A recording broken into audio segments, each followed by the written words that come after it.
You're listening to the Precision Shooting Podcast, discussing all aspects of precision and long-range rifle shooting. This episode is brought to you by Impact Dynamics. And now, over to your hosts. Well, hello and welcome to the blah, blah, blah, blah. I'm just going to go with that instead. Hello and welcome to the Precision Shooting Podcast. My name is Rusty. This is, we're still in Oklahoma, still enjoying ourselves in this wonderful state. With me is Butters, of course, unfortunately. How are we, mate? Unfortunately. Fortunately. Sorry, I mix my words up right. What episode are we up to, mate? I don't know. Lost. We're lost. 114? No. 15? No. 16. Go the other way. I don't know. Depends what order we... Stop pinning me down to a schedule. I like to pin you down.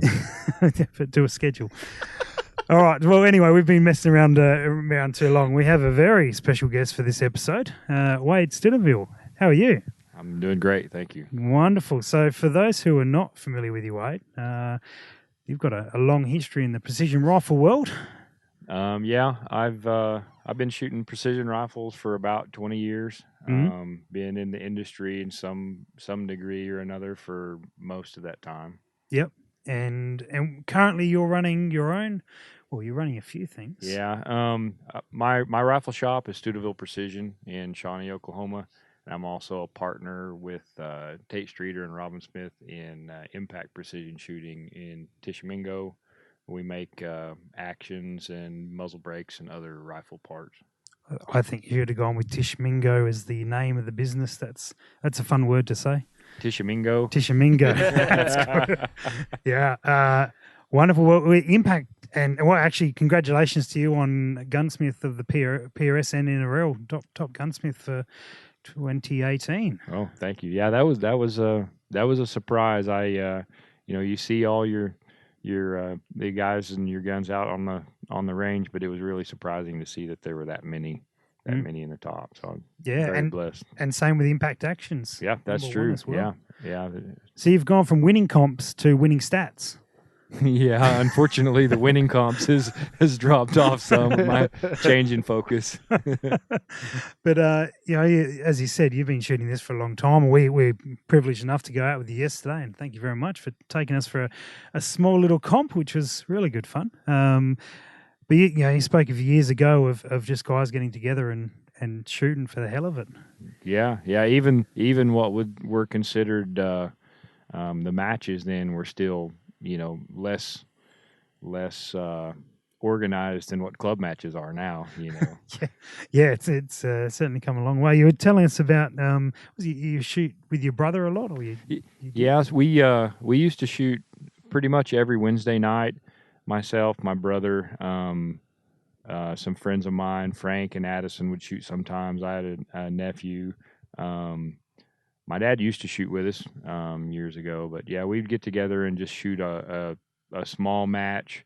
Generally, we would all bring a stage or two, and the fun part about that was you got to work on your weak point, because if somebody else there found your weak point, then they beat you to death with it. So I bet. Yeah. So if you couldn't do something, then you were they were gonna pick a stage that made you work on that every single week. So it actually worked pretty well. That sounds familiar. That's that sounds excellent. No doubt. Obviously, guys would pick stages that they were good at and what they put in, and then that would tie that. But you said that sometimes you'd put a blanket rule of no bipods or limited bags or anything along those. Oh, I guess you didn't have a lot of bags back then. Yeah. You dirty old sock. Our one bag was actually a sock with rice in it. A lot of times, and that was about it. So, yeah. Things have certainly come a long way. Yeah. And where did it come from the matches out the back on a Wednesday night to end up being a much more organised competition? Well, back when I first got into shooting, there were a few organised competitions, but there were just a few each year in the United States that we knew about. Right. And so you had to travel pretty far if you wanted to shoot some different ones, but mostly you just shot the couple of matches that were local. Some friends of mine started a kind of a group in Tulsa at the Red Castle range where we would go shoot every couple of months or something like that. Mhm. But the real change occurred when Rich Emmons started the Precision Rifle Series. He started talking about it in 2011, and really was about bringing the shooters together from different parts of the country to see who was the best shooter, basically, so that bring them together and actually in some kind of organized way so they could compete against each other. Yeah, rather than just people saying, "Oh, I'm better," or these guys are, or whatever. That's right. I remember Francis Cool. He came to a match at Rifles Only. He was from California, and nobody even knew his name. And he won the match and beat everybody. And when they called his name, everybody was looking around at each other like, "Who is that guy? We've never even heard of him before." So it was pretty funny. Yeah, right. Do you remember what the one of the earliest organised matches was? Perhaps in PRS or even before? So Jacob Bynum has run matches forever at Rifles Only in Kingsville.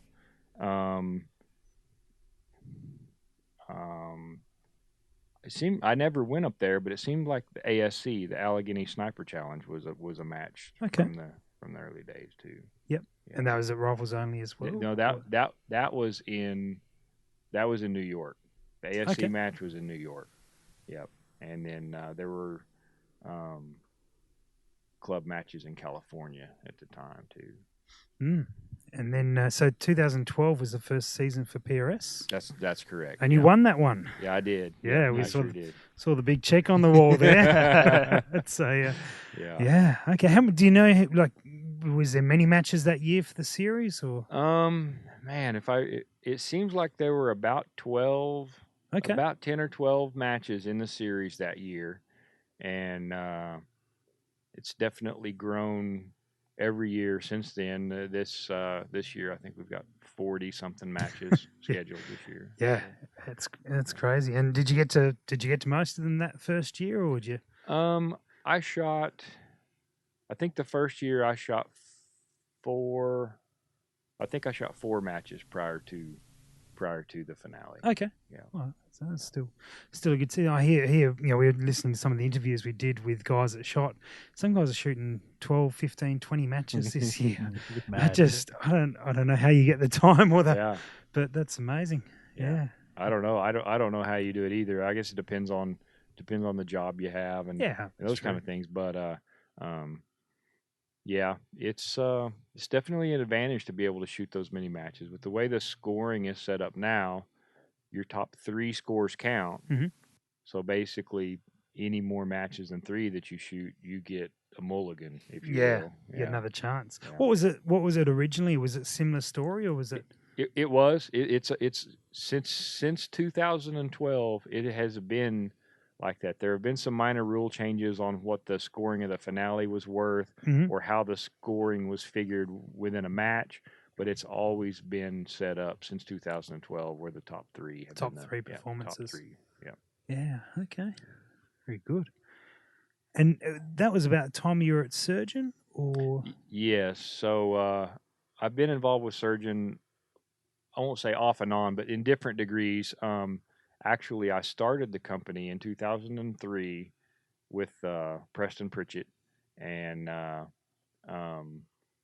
worked with him early on. Kind of had some differences in how the business was going to ramp up, and I ended up leaving and worked with him on certain projects like PSR projects and things like that, and was the captain of the shooting team. And then when Preston sold the business in 2000 and I think it was 11, then I took over as president, as manager of Surgeon at that time for a couple of years until they moved to Phoenix. They moved away. Yeah. And then that would be was that about the time you started? That's right. Yeah, I started Stuteville Precision at the time, and a rifle shop, and then shortly after that, we started Impact Precision. Started working on actions at that point. So how did that come about? Tate and I shot together in club matches, and Didn't he break one of your scopes? He thought he did. That's right. He really thought he broke one of my scopes, but it was almost broke already, I guess you'd say. But so we shot together, and with the experience gained through surgeon, I had some ideas of a better idea, mainly to make the rifles easier to build rifles on, and for customers to be able to rebarrel, and so we set our new action up so that ignition timing was more adjustable with different trigger hangers rather than having to remove material to get a perfectly timed action. Mm-hmm. They're completely finished, assembled, and tested as they ship, and the headspace and index on the receiver and the bolt is such that barrels are interchangeable, and even between different families of cartridges like 223, 308, and short magnum class, you can just change to a different barrel bolt magazine. You don't have to send your rifle back to the gunsmith. Wow. So That's pretty good. So is that, I mean, you go back when you started 20 years ago doing that stuff wasn't really conceivable, was it? A lot of the competitors back then shot factory Remington 700 rifles, and the targets were a lot bigger, and we all shot 308s and mostly low power scopes. But yeah, it's definitely come a long way since then. But to be able to machine to the point where you can take that barrel out and just send someone another one and have it screw in and be headspace correctly. Yeah. I mean, Accuracy International definitely pioneered that market, and did a very good job of it. They build very good rifles. I would say the choice, if you want those kind of interchangeable barrels, the choice is whether you like chassis and 60-degree bolt throw type rifles more, or whether you like conventional American style 90-degree actions. Yep. So, yep. And has it been advancements in machining and ability to get those tolerances better that's allowed you to build the impact actions? I think so. I think the possibility has always been there, but the cost to hold those tolerances before wouldn't be acceptable to the public as far as cost of an action or components. Right. Also, I think that now consumers value time relative to money differently than they did in the past, where they may pay a little bit more for an action for a barrel to be able to get something that's going to work for them now and be able to buy their barrel when they need it. It actually makes sense monetarily. Before, just about everybody had to have two competition rifles because one was getting worked on while they were shooting the other one. Yeah. And so it actually could save money in the end. Yeah, you could run one and have a spare barrel with you as needed. That's right. Okay. And you've seen people do that? That's been common now? Yeah. A lot of the competition shooters just have one rifle at this point. Yeah. Mm. And so you run a team as well through Impact? Yeah, it's actually the Stuteville Precision team, but it's a shared team. Yeah, we share sponsorship. Yeah, and last year performed quite well. Yeah, we had a bunch of guys, in the top 5, 10, and 20, and we all the guys on the team shot really, really well. That's very good. Do you provide them coaching, or you do their gun work, or? I do their rifle work. We help them with actions. We have some other sponsors. Some of our team guys are also sponsored by Hornady. Bartline sponsors our entire team with barrels. Yep. I don't know about the coaching part because most of them beat me these days. Yeah, but spending a bit of time with you yesterday, you can still see that you're very passionate about it, and that I love it. Yeah, you can see that you can.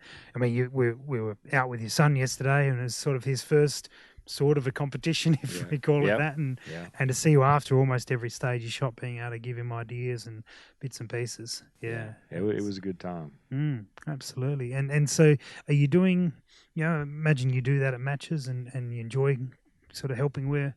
Yeah, I think that's an important part of the sport, not just new people, not just helping new people. We all do that, but I think that it's the interaction and the being able to help each other. That's an important part of the sport.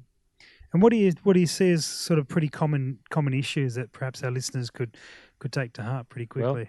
Well, so the first thing I would say is that the best way to learn the issues and to see them and be able to identify them is to work as an RO. That I would say that working as an RO is one of the best learning experiences, and probably better than actually competing if you just look for if you just watch what's going on, you really try to take that in. You see people approaching stages with their magnification too high, or trying to look through their scope before they find the target, not using proper preparation, visual preparation.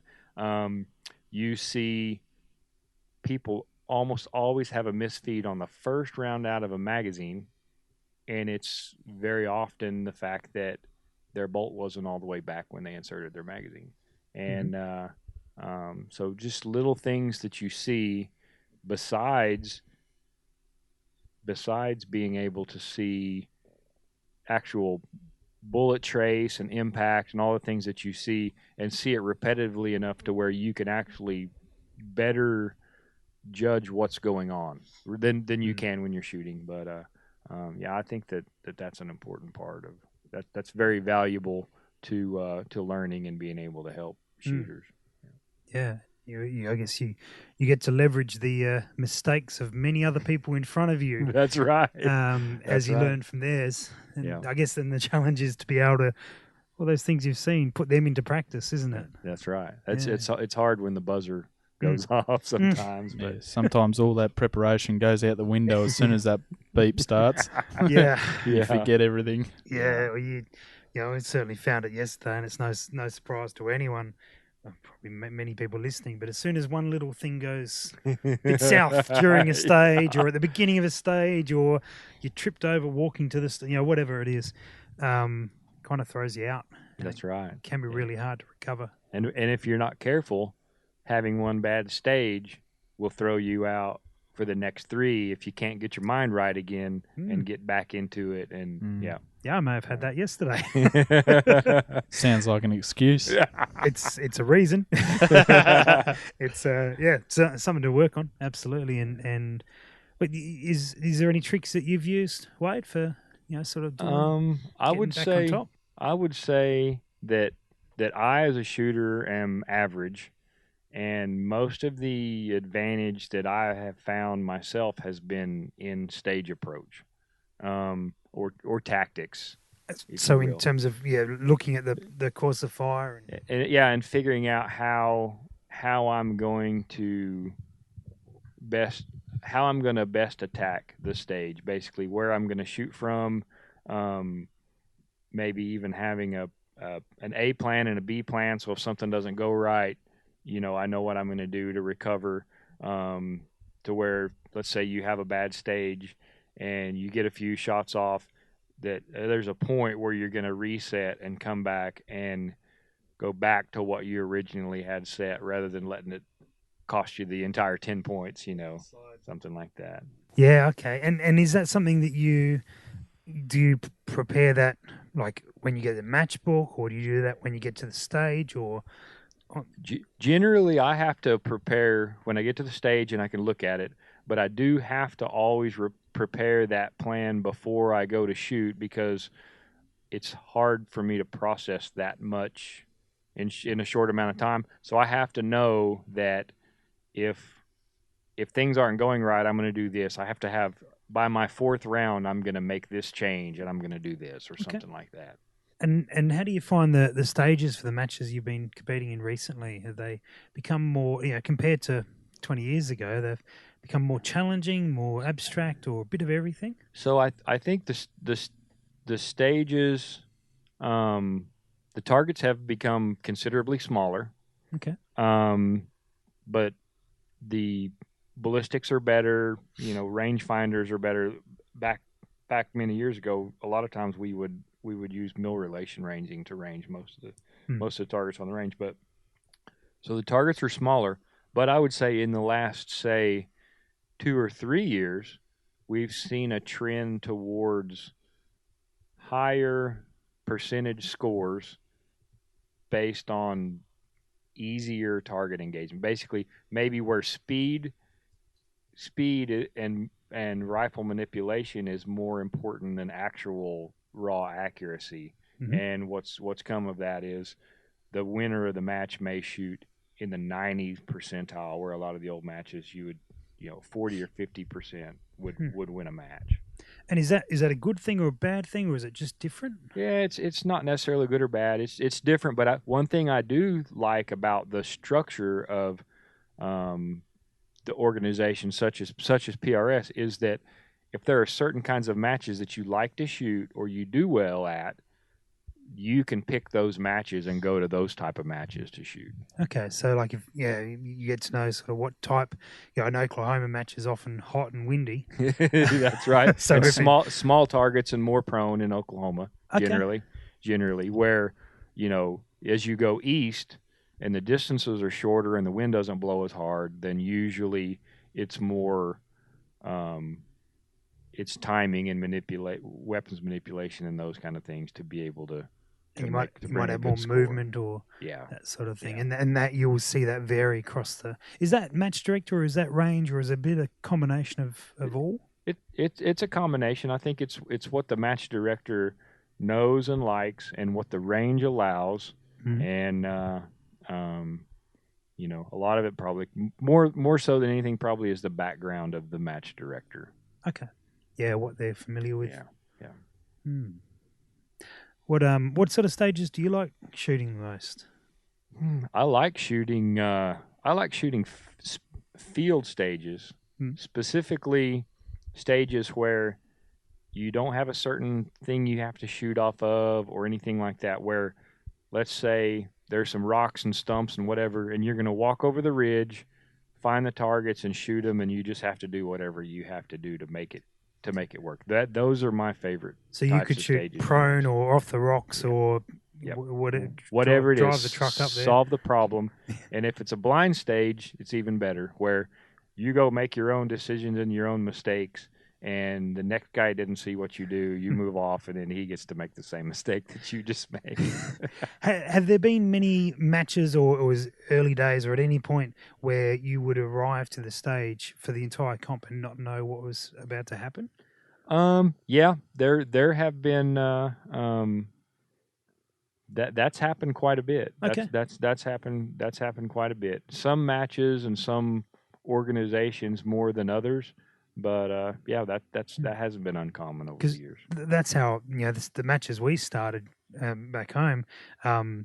We didn't even think of telling anyone what was going to happen. We just they'd rock up to the stage. The RO would give them the brief, and then they knew what they were about to do within the next 2 minutes or so. Yeah, that's right. I would say 2010, 11 was probably the first time I ever saw a match book. Okay. So whenever we shot matches and we kind of knew what was going on before that, it was because we had shot matches there before and they followed the same structure. So the first time anybody shot at these matches, they generally didn't have any idea what was going to happen. And a lot of times you didn't even know sometimes you didn't even know how the stages were scored. Yeah, so it made it very tough to decide how you were going to approach a stage. Yeah. Do you run any of those sort of matches, Butters, now, or is it all sort of match books and people knows what they're going on? Generally, with all our club matches, no one really knows what's happening until the day of. Is it including you? Sometimes. I used to get pretty organised and organise the match. Like, I'd draw up a little match book and whatnot the week of. Lately, I haven't been making a match book, but I've pretty much been writing down what we'll do. Mm-hmm. And especially after a major match, we tend to reshoot a lot of the stages that people saw in the major match, especially for the locals. And then that way they have something to practice towards, and I usually tell them at least a week in advance, we're going to be shooting stage 3, 8, 6, and 9. Right. Yeah. And then they go, right, I know what stages they are, I know what to expect. So I give them a little chance to practice at that, but quite often at the start of the year, I'll test some stages on people. You'll get excited about it. I'll get excited about it. And then they won't see it for 6 months until the 2-day match. And that's generally how it's worked for us. But yeah, generally people don't generally know what's happening to an extent. And usually I don't either till the night before. And so, Wade, with the club scene over here, what sort of came first? Was it the big national series, or the clubs were healthy, or? Well, for the most part, the national matches were first. That was first. But the clubs have grown so much, and it's been really good. I think that one of the things that most shooters like the most about the club series, other than being local, is being 1-day matches, where they don't have to take off a Friday or a Monday or anything like that. They can go shoot a match, and a lot of the club matches now have the same level of competition as the, if you will, national or regional level matches back years ago. Back then, yeah, they get that match that we went to was 80 people, and there were some really good shooters there.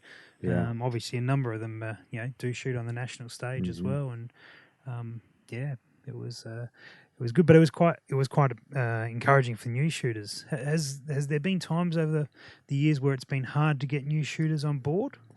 I don't think so. I think that the long range shooting, to anybody who likes to shoot, almost everybody I know that likes guns, that ever gets a taste of long range shooting, likes it. And long range shooting is just like a lot of other stuff, whether it's riding motorcycles or racing cars or fishing or anything else. If somebody comes and they show some interest, then there are so many great people that give them a gun and have them shoot and try to help them and get them started. And so it's definitely grown consistently because of that. And you see, I mean, from my observations from a long way away, but you see guys who just entered the sport, and within 3 or 4 years, they're sort of right at the pointy end. I guess they're the type of people who put that dedication in, but it's an approachable sport. It is. It is impressive to see. I think one thing that's changed that a lot over the years is ballistics programs and ballistic calculations, where we used to just have to basically keep logbooks and kind of figure things out and draw some correlations with what we saw, where now all the new young guys are way more savvy at all that technical stuff than I am, but basically they can learn to shoot, and all the environmental things, once they learn to read the environment, then it's calculations are done. Makes it not easier, just makes it more not take as long to learn, I guess. Is there a downside that guys don't necessarily get the rounds down range in that prep process? Because no doubt doing all that work, logging that data, you shot a lot of rounds. Yeah, I think what you see is you see top level competitors that don't necessarily have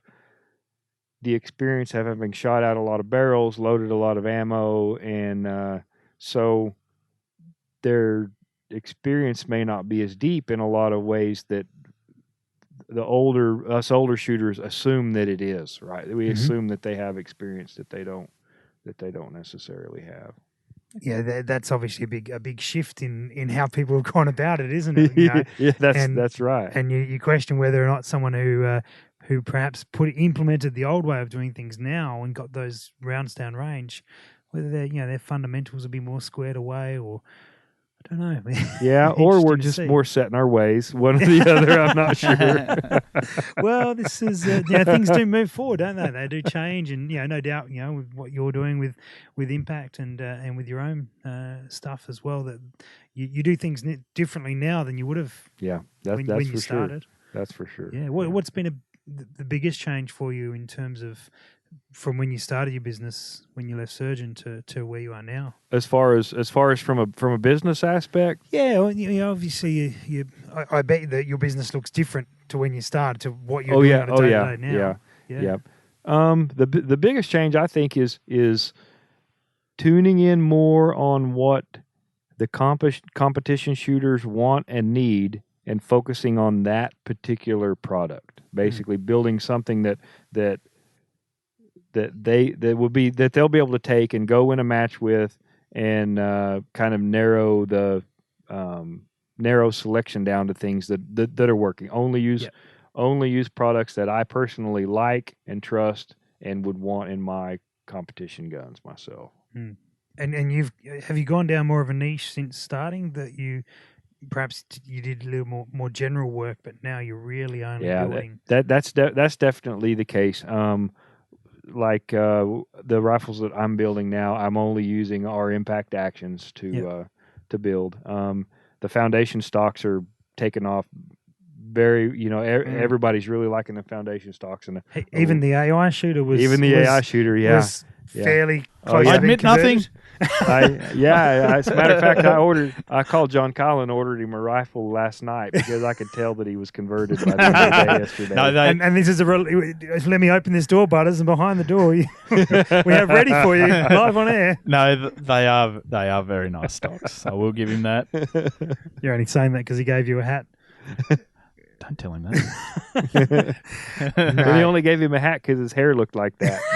I had to cover it up. That's how his hair looks all the time. No, we were there today, as you know, and we did a podcast with John Kyle. They're a sensational beast. Yeah, they're very nice.